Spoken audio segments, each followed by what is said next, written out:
This is Dr. Herbert Harris, and this is Success Mentorship class number 208. Number 208. And our topic for today is, how big is your dream? How big is your dream? And as you know, all of our topics are based on our book, The 12 Universal Laws of Success. It's available on Amazon and all digital websites, and of course through our website, herbertharris.com. And as a part of this whole series, you might say this transformational series, as a part of this transformational series, we're introducing a new home study course to give you some practical step-by-step methods to build your dream, to dream a bigger dream. So before we go into our lesson today, let us just get centered on where we are and put our minds in a proper place to be open and receptive. Just close your eyes for a moment. Take a deep breath. Let it out slowly.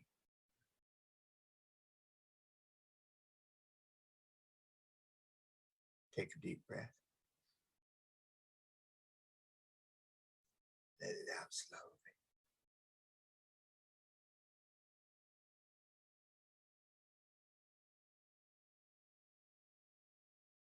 And in this state of peace and restfulness, we are at peace with ourselves. I am at peace with myself. Let us say that together. I am at peace with myself. Let's affirm it once more. I am at peace with myself. Take a deep breath.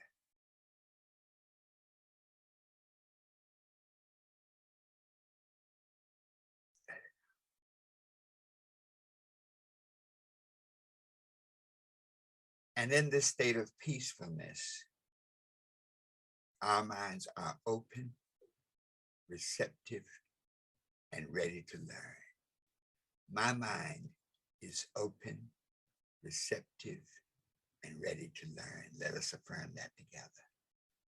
My mind is open, receptive, and ready to learn.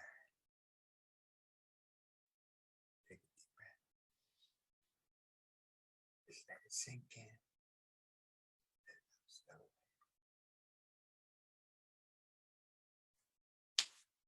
All right. Thank you for joining us today on Instagram, on Facebook, and in our Zoom class with our Success Mentorship team.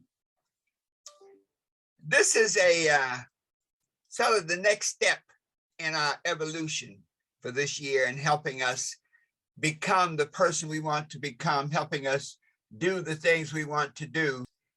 The key is that at this point, we are able to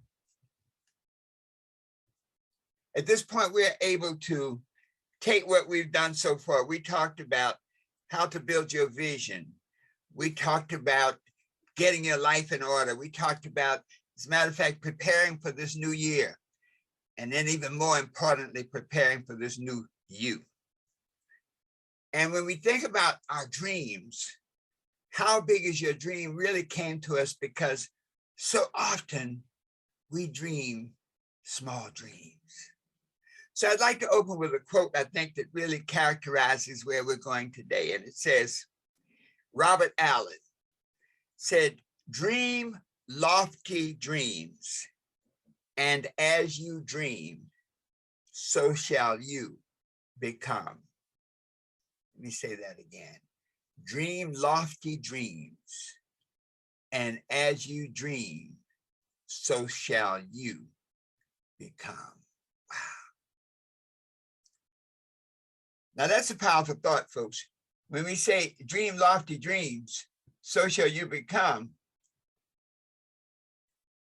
All right, here we go. Let me just touch this a moment. We had a little technical difficulty here. Okay, here we go. All right. Now, yeah, we have a lot of things going on today. Okay, yeah, let's try it now. Our internet connection, I don't know if you all are experiencing it, but our internet connection has been really spotty lately, and I can't figure that out, but whatever it is, it is. So let's go on. Dream lofty dreams, because as you dream, so shall you become. Now that's a powerful thought, because what we're really saying is that if you can dream it, you can become it. So often our dreams are determined by our circumstances, rather than having our circumstances be determined by our dreams. Let's just let that sink in for a moment. So often our dreams are determined by our circumstances. So we can get so stuck in whatever our present situation is that we are not in a position to see the potential, the possibilities we have for the future. So if that is the case, how do we get through this? How do we dream big dreams? A dream is really a statement, or it's a vision of something you'd like to be, something you'd like to have, something you would like to become. And I like for us to focus on what I call the plateau theory of life. And what the plateau theory says is that we live life in stages. If you can imagine stair steps, and we live life in a transformational process where we get to a certain level, and each level is determined by our thoughts, our emotions, our habits, and our relationships. And so we get to a particular point in life where we're happy. And as we experience that particular plateau, something happens. We become unhappy, which then creates tension, which then creates a desire for change, which then puts us on a path to move up, to meet that change, to meet whatever that tension is, to move up to the next step. And it becomes very much clearer as we look at life as a journey up a mountain. And as you climb that mountain, you see more. Each level of the mountain is what is like your plateau. And on that plateau, you feel comfortable, you are happy. But then as you look out over the terrain, you can see more, and you wonder in your mind, what's beyond this? The mountain is there before you to climb even higher. And that's a consciousness, you know, the idea that you realize that you're on a mountain and that there is always something more, there's always something higher, there's always something bigger. Then each time you go to a different plateau, you see more, you want to be more, and it creates another tension. It creates another a situation where you can then move on and grow. So if that's the situation, then you have to ask the question, why do people dream small dreams? If any dream that you have is a possibility, the fact that you had the dream, period, means that you have the capacity to realize it. You would not have a dream that you cannot realize. Robert Allen said it clearly, dream lofty dreams, and as you dream, so shall you become. So it doesn't say dream dreams, but the dreams have got to be possible.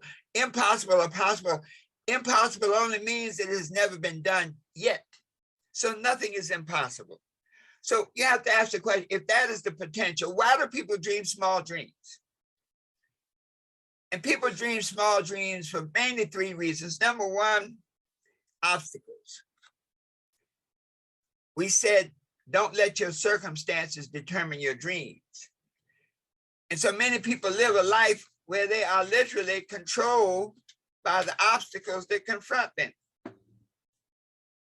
So when something happens, when they have an obstacle, they let that obstacle define them.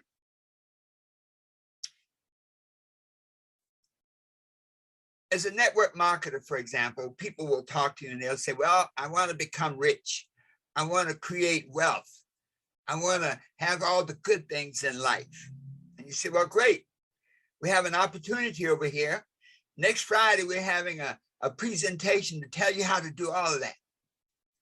And then Friday comes and they don't show up. I say, well, you see them the next day, you say, well, what happened? They say, oh, well, you know, it was raining. It was cold. So they are basically letting the rain and the cold stand between them and their dreams. So our obstacles can make us dream small dreams. Second thing that makes us dream small dreams is no faith. In other words, we don't have faith in ourselves. If we don't see ourselves as worthy of the dreams we're having, we will never realize that dream. We can look at situations and say, wow, I could do this. But, and anything you put after but is a statement of limitation. Reverend Ike used to have a message and he said, get your butt out the way. That anytime the thought but came into your mind, cast it out, because it was a limitation of whatever you said before it. I would like to be rich and happy, but I want to be healthy and have a great life, but. So when we have that but, that's no faith in yourself, no faith in the process. Another reason people have small dreams is because they have no vision for themselves. You know, the scripture says where there's no vision, the people perish. On a personal level, where you have no vision, you fail.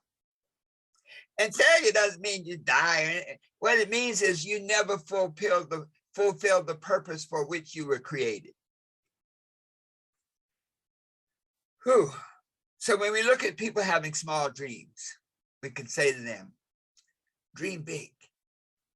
You can get past that by looking at obstacles as challenges. Think about David and Goliath. You're going to refer to that a bit. Goliath was clearly an obstacle, a Philistine that was committed to imprisoning and enslaving David's people. Big obstacle. But guess what? David overcame it. Each of us is David. Each of us has the capacity to overcome any obstacle that confronts us. Faith. Faith is the substance of things hoped for and the evidence of things not seen. So if we have greater faith, if we build the faith in ourselves and the faith in the process, one of the reasons we wrote the 12 Universal Laws of Success was to lay it out in a step-by-step method so a person could see the process and the steps. Because once you see it clearly, you can take action. And then vision. You see, vision is interesting. As you climb the mountain of life and you get to a different plateau, sometimes people become complacent.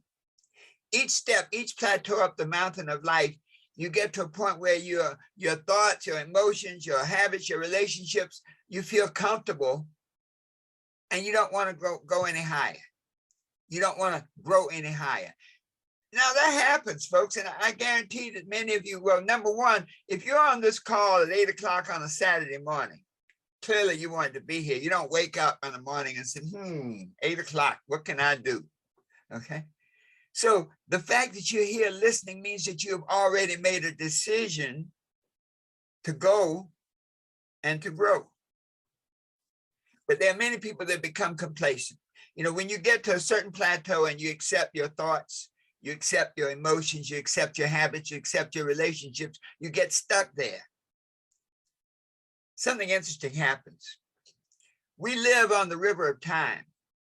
And so when you're stuck on a particular plateau, it's like the ship, the boat that is you. And each of us is a boat on the river of time, a boat that is controlled by our moral fiber. The rudder on our boat is our belief system, controlled by our crew, the people we permit to come aboard and join us on this journey through life. Our engine, which is our desire to change, to go from one point to the other, and our sails, which represent our attitude towards what's going on in the world. So we can actually, when we are complacent, it means that we choose to stop the engine, turn off the desire. We choose to tell the crew, stop rowing. We choose to take down the sails. We choose to let go of the rudder. Guess what, though? The boat still moves, but it now moves in accordance with somebody else's dream. And so in life, there is no such thing as not making a choice. Everything that happens is a choice. And every choice is a seed. The moment you choose to do nothing, you planted a seed, and that seed will grow in accordance with the world mind. The moment you choose to go for it, to dream big, that seed is planted now in a fertile soil, which then begins to manifest in your life.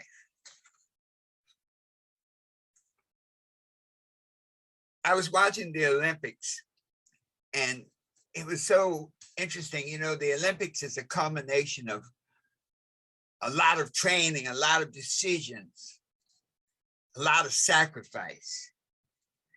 And when you really begin to look at that, you say, wow, that's what it takes. It takes sacrifice. It takes desire. It takes drive to get to the higher levels of life. That means you go up that step. You go up the steps, that the plateaus of life, and you always want more. And not only do you want more, you are willing to do what it takes to get more. After sacrifice comes blessing. You're willing to make the sacrifice to get the goodies, to stand on the podium, to get the gold medal. But, you know, as we were watching it, so many of the Olympians were young people, especially the young lady, I think the 15-year-old skater. And one of the things you find is many times we'll have our children living our visions. You know, to get to be an Olympian means that your parents have gone along with you and taken you to practices and invested money, et cetera. Sometimes we as parents, and this is just an aside, sometimes we as parents become very committed to having our children living our dreams, living our unfulfilled dreams. We may cloak it in saying it's good for them, but it's just something to remember. Every person, your child, every entity has its own dream. When you are born with a dream, with a destiny, and with a purpose.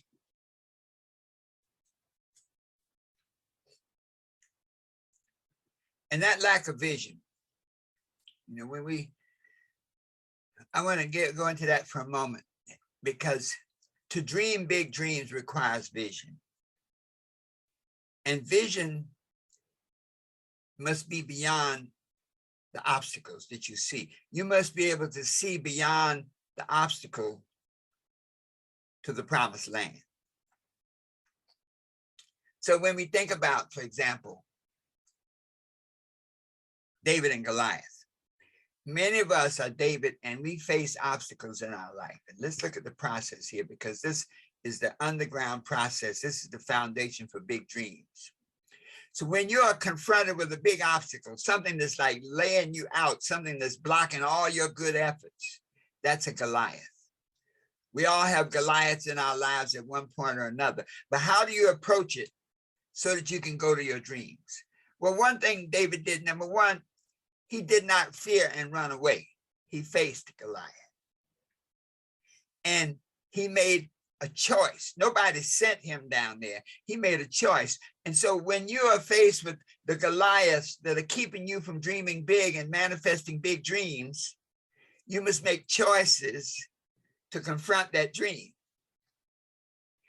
Now, once you've made that choice, the second thing is that, what do you use? What's in your hands? Adam Clayton Powell had a great speech, and he always talked about what's in your hands. And the premises was that you already have everything you need to get everything you want. And so what did David do? David looked around for stones, and metaphysically, stones are rock solid information, the things that you know for sure. You know, Oprah used to say at her programs, what do you know for sure? Well, the stones are the beliefs that you know for sure.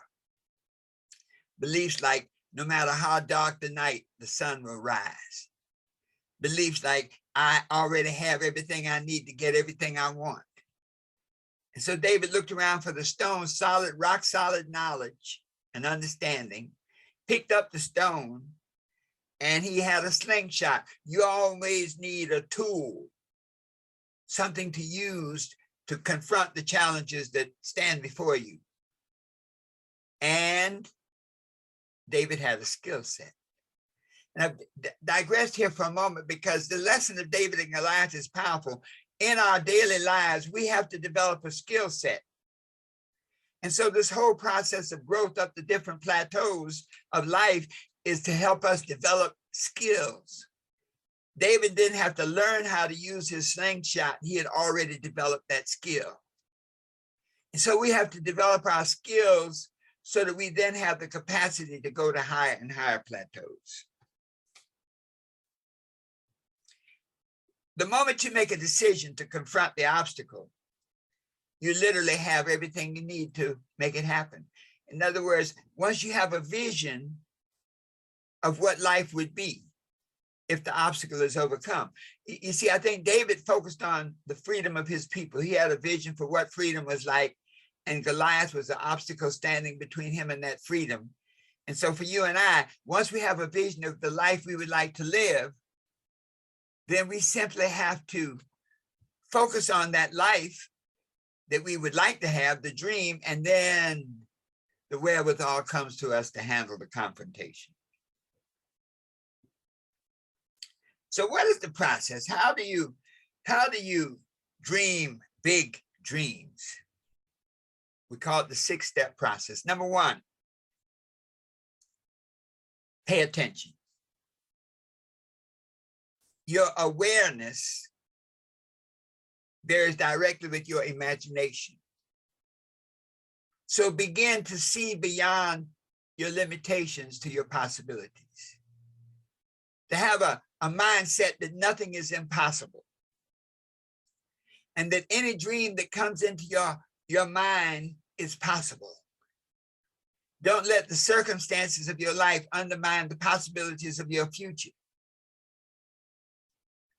And so pay attention, get a good understanding of the vision you have for yourself, the thing that you desire. So like the prodigal son, you may be in the pig pens of life, but it said that the prodigal son looked up beyond the pig pens of life where he was living after he wasted his money, and he saw his source.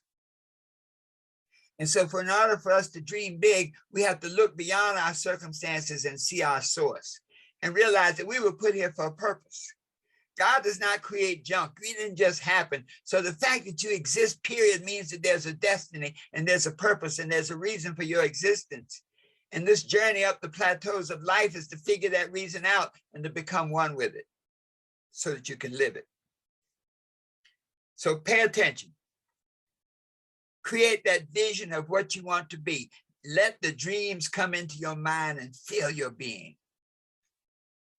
Step 2, got to write it down.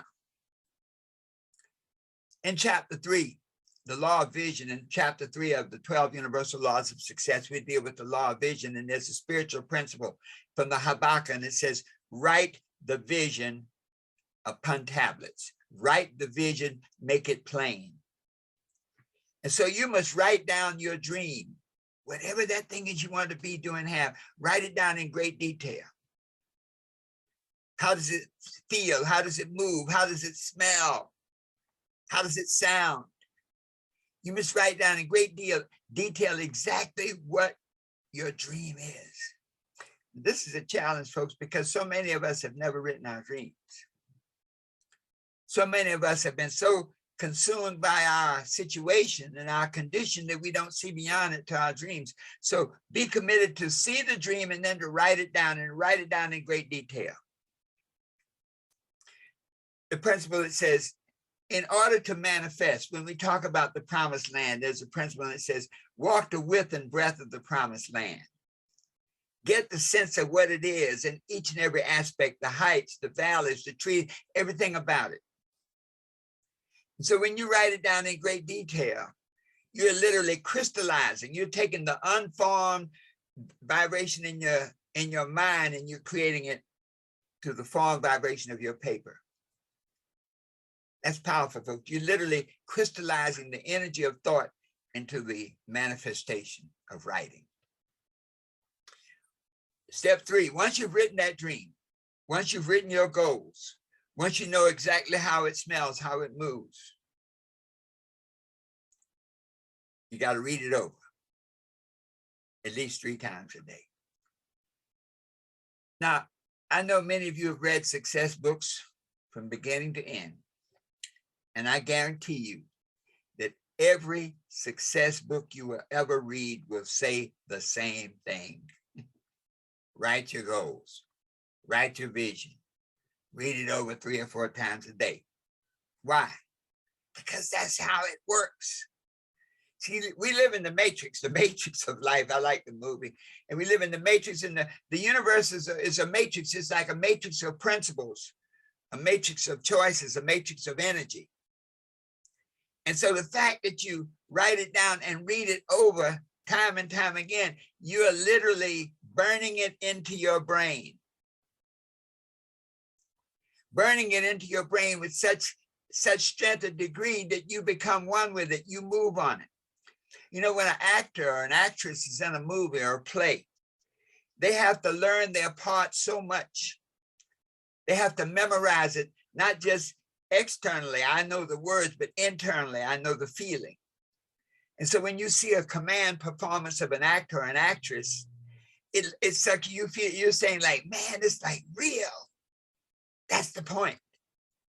That when you've memorized not just the lines, but memorized the energy, the vibration behind it, you literally create an energy. You see, the universe is all about energy. And anything that you want in life has an energy correspondence. E equals MC squared. Energy equals manifestation times the speed of light squared. And so the fact that you have that energy, you've memorized it and you have said it so much now that you get into the feeling of the part, you literally become magnetic and attracted into your life. Step 4, see yourself as it is, as though you have already achieved your vision. See yourself as the vision realized. This is powerful, folks, because wherever you see, you be. The challenge is so many of us see the anchor and don't see the ship. We get so focused on a negative experience, a past hurt, a past relationship, a past failure, that the ship that is our life just goes around in circles because the anchor is holding it down. When you see yourself as though you have already achieved it, you get into the feeling of the part. Reverend Ike used to talk about the theater of your mind. Neville talked about the play that Goddard Neville, a great philosopher from Barbados, used to talk about the fact that we are on this great play of life, and we are the actor, we are the star performer, but we're also the writer of the play. We're the director of the action. We're the producer that made it happen. And so when you see yourself as already having achieved it, you get into the feeling of the dream realized.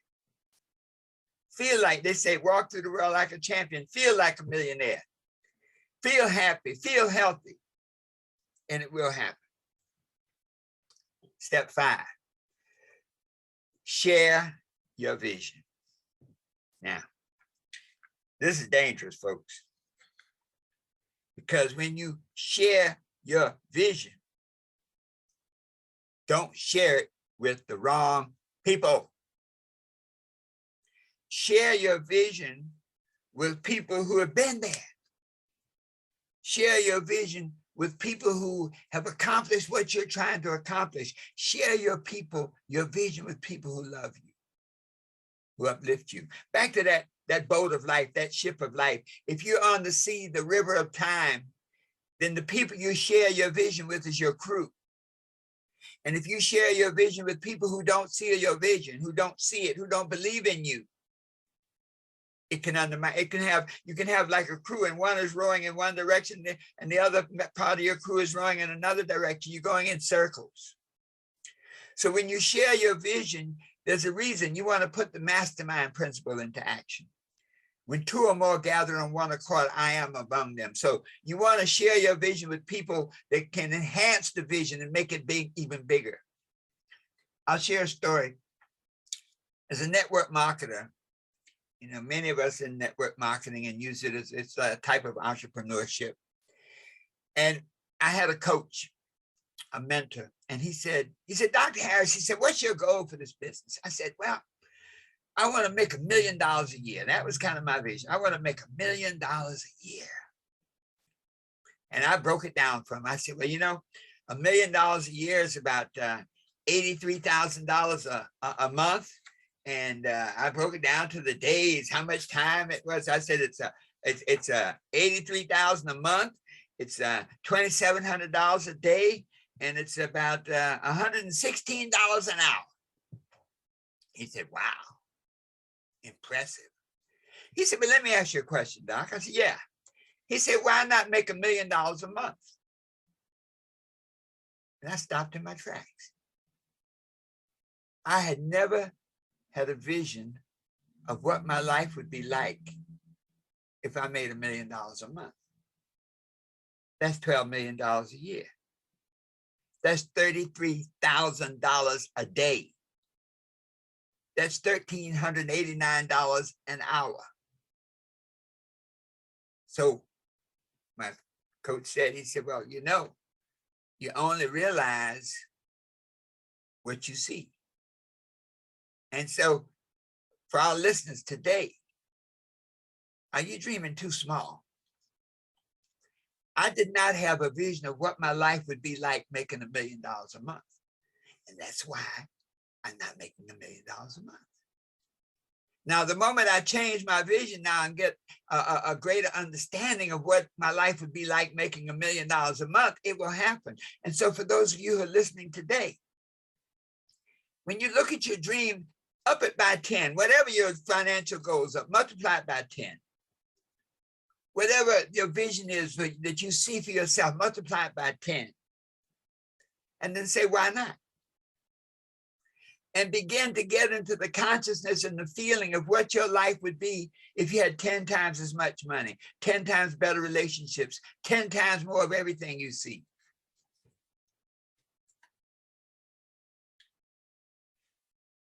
Step 6 is to keep going and growing.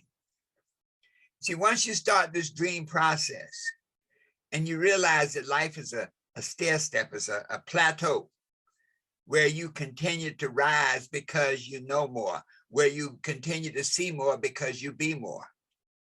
Be committed to the process.